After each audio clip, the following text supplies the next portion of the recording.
Well, it was pretty close, but it looks like Transformers Prime was the winner of our little contest between it and its predecessor, Transformers Animated. So it looks like the Thursday slot will be going to Transformers Prime. Although that still leaves Saturday's slot open. Should I review Animated on Saturdays?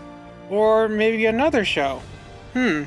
Well, without further ado, let's get started with the next episode of Transformers Prime, Masters and Students. Following Megatron's presumed death in the previous episode, Starscream has taken command of the Decepticons. He tries to rally his troops, but they don't seem impressed. Lord Starscream, Emperor of Destruction!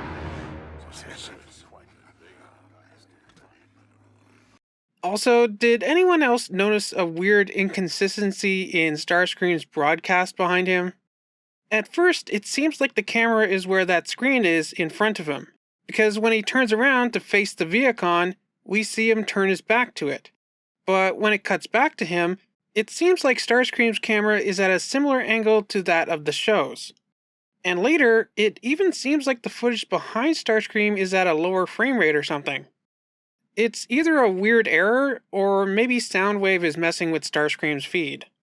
Back at the Autobot base, the kids are working on their science projects. It's pretty cute, but aren't they all in different grades? I mean, Raph is 12. 12 and a quarter. Sorry, 12 and a quarter.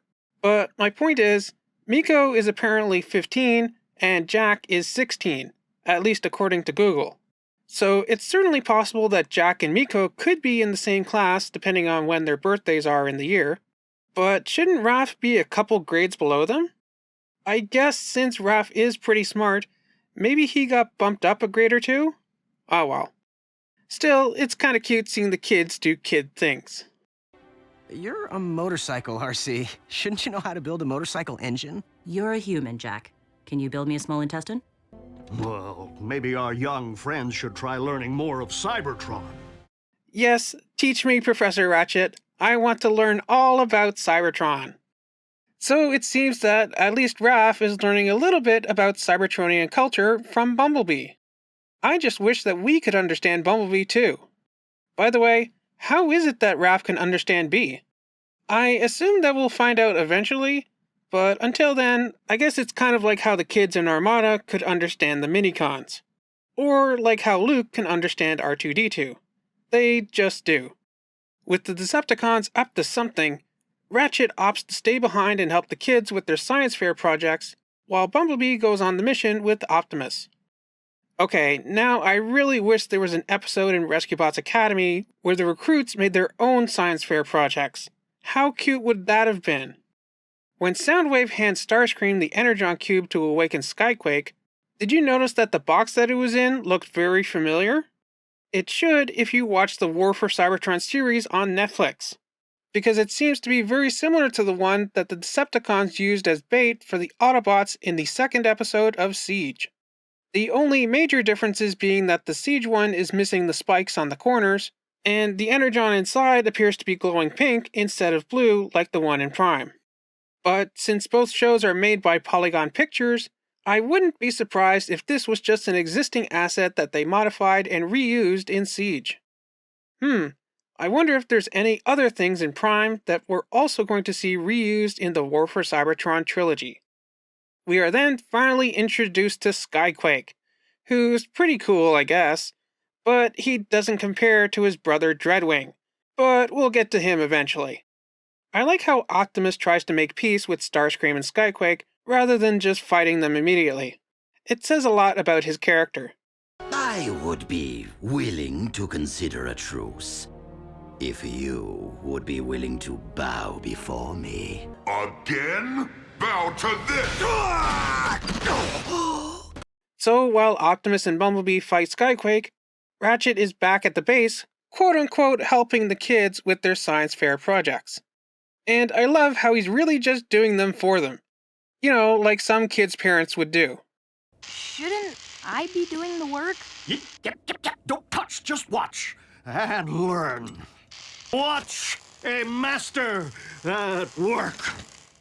Control freak.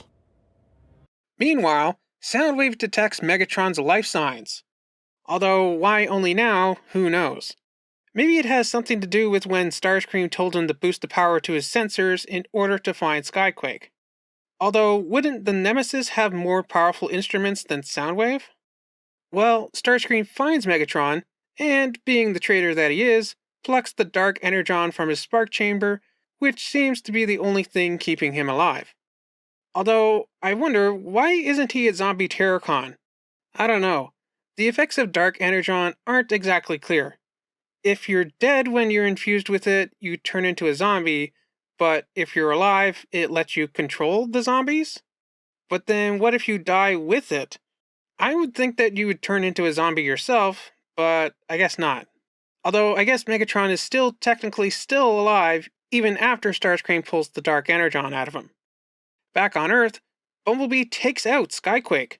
It's kind of a shame that he died in the same episode he was introduced. But again, his character model would be repainted and reused for his superior brother, Dreadwing.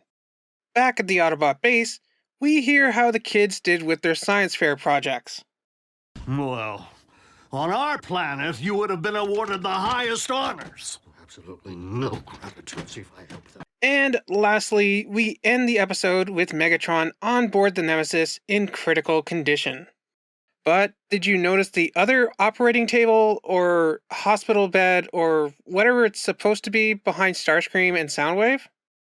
Yet again, this looks to be another asset that would later be reused in the Netflix series War for Cybertron, as this table seems to be very similar to the one that Alita 1 was strapped to by Shockwave at the end of Earthrise. Well, that was a pretty good episode of Transformers Prime. We had some great character moments with Optimus, Starscream, and Ratchet, and this episode did set up a few things that we'll see pay off in future episodes. And, of course, it was fun seeing Ratchet's science fair projects. Again, I wish the recruits in Rescue Bots Academy would have had a science fair episode. Oh well. So, as always, let me know what you thought of this episode down in the comments. Remember to like, subscribe, and do all that other fun stuff. And I'll see you back here for the next episode of Transformers Prime, Scrap Heap. Ah, yes. I should know this episode well, what with all the times that I referenced it in past videos. Well, see you next time for that.